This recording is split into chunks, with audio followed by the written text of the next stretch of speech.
नमस्कार दोस्तों, इंदू के चैनल में आप लोगों का स्वागत है। आज की कहानी अच्छी लगे तो लाइक, सब्सक्राइब, शेयर करना ना भूलें। टेलीग्राम एक डिजिटल रहस्य और भारतीय जांच की कहानी है। भारतीय शहरों की चहल पहल, रात का अंधेरा और मोबाइल की चमकती हुई स्क्रीन, एक नई दुनिया जहां सब कुछ एक क्लिक पर संभव है।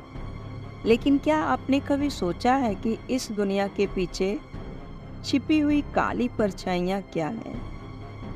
यह कहानी है हमारे समाज की, जहाँ एक साधारण मोबाइल एप्लीकेशन जैसे कि टेलीग्राम किसी की जिंदगी को बना सकता है या बर्बाद कर सकता है। यह कहानी उस वक्त की है जब मैं और मेरे दोस्त अक्सर टेलीग्राम पर बात किया करते थे। हम सोचते थे कि यह एक सुरक्षित और व्यक्तिगत स्पेस है जहां हमारी बातें हमारी ही तक सीमित है। लेकिन क्या वाकई में ऐसा था? पिछले साल दीपावली की रात थी। मेरे एक करीबी दोस्त राकेश को अचानक एक अनजान नंबर से संदेश मिला। वह संदेश सीधा नहीं था, बल्कि किसी पहेली की तरह था। अगर तुम्हें अपने परिवार की सुरक्षा चाहिए तो 10 लाख रुपए भेज दो। राकेश पहले तो घबरा गया, लेकिन फिर उसने सोचा कि यह शायद किसी का मजाक है। लेकिन जब उसे दूसरे दिन अपने घर के बाहर कुछ संदिग्ध लोग दिखे तो उसकी चिंता बढ़ गई। राकेश ने फौरन पुलिस में शिकायत दर्ज करवाई, लेकिन मामले की जड़ें और गहरी थी। टेलीग्राम का उपयोग करने वाला यह गिरोह सिर्फ एक व्यक्ति को नहीं, बल्कि कई लोगों को धमका रहा था। ये लोग कहीं ना कहीं एक बड़े षड्यंत्र का हिस्सा थे, जो धीरे धीरे उजागर होने वाला था। कुछ दिनों बाद पुलिस ने यह पता लगाया कि यह केवल एक छिपा हुआ हाथ नहीं था, बल्कि एक पूरी टीम थी जो टेलीग्राम का इस्तेमाल कर रही थी। इस गिरोह के सदस्य ने केवल भारत में नहीं, बल्कि विदेशों में भी फैले हुए थे। वे टेलीग्राम चैनलों और ग्रुप्स का उपयोग करके लोगों को धमकाते, उनसे पैसा उगाही करते और कई मामलों में उन्हें ब्लैकमेल भी करते। टेलीग्राम ने अपने उपयोगकर्ताओं को हमेशा गोपनीयता का भरोसा दिलाया है, लेकिन यही गोपनीयता कभी कभी अपराधियों के लिए एक ढाल बन जाती है।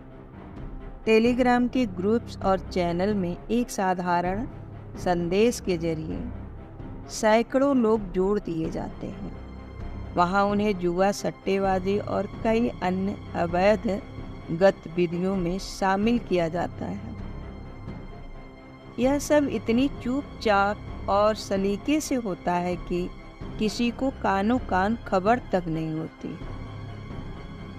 यह सब बात सुनकर मैं भी सोच में पड़ गया, क्या राकेश जैसा कोई और भी इस जाल में फंस सकता है, या फिर यह केवल एक अनोखा मामला था? जब भारतीय जांच एजेंसियों ने इस मामले को गंभीरता से लेना शुरू किया तो उन्हें पता चला कि टेलीग्राम पर कई चैनल्स और ग्रुप्स हैं जो अवैध गतिविधियों को बढ़ावा दे रहे हैं। इनमें से कुछ चैनल्स बड़े बड़े जुआरी और सट्टेबाजों द्वारा चलाए जा रहे थे। ये लोग अपनी पहचान छिपाकर टेलीग्राम के जरिए एक दूसरे से जुड़े हुए थे और अपने अवैध कार्यों को अंजाम दे रहे थे। जांचकर्ताओं ने कई बार इन चैनलों और ग्रुप्स को ट्रैक करने की कोशिश की, लेकिन टेलीग्राम की गोपनीयता नीति ने उन्हें हर बार रोका। लेकिन भारतीय जांच एजेंसियों ने हार नहीं मानी। उन्होंने धीरे धीरे इन चैनलों और ग्रुप्स की जड़ों तक पहुंचने का प्रयास किया।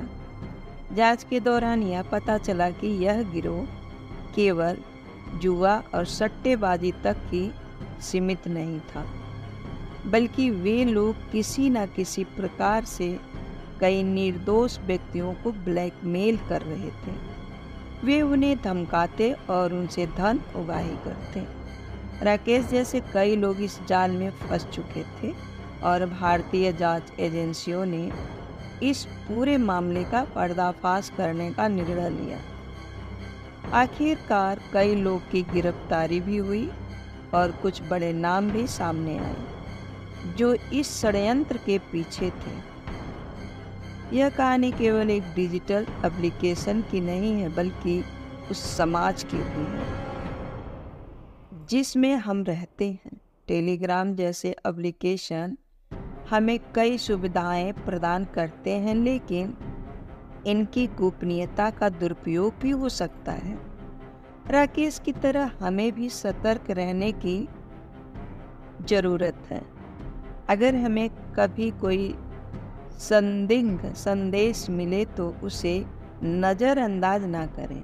तुरंत संबंधित जानकारियों की सूचित करें, क्योंकि हो सकता है कि आपके पास जो पहेली है वह किसी बड़े रहस्य का हिस्सा है। इस कहानी का सबक यही है कि डिजिटल दुनिया में जितना आसान है सब कुछ पाना, उतना ही खतरनाक भी हो सकता है। सतर्क रहें, सुरक्षित रहें। Thank you for watch.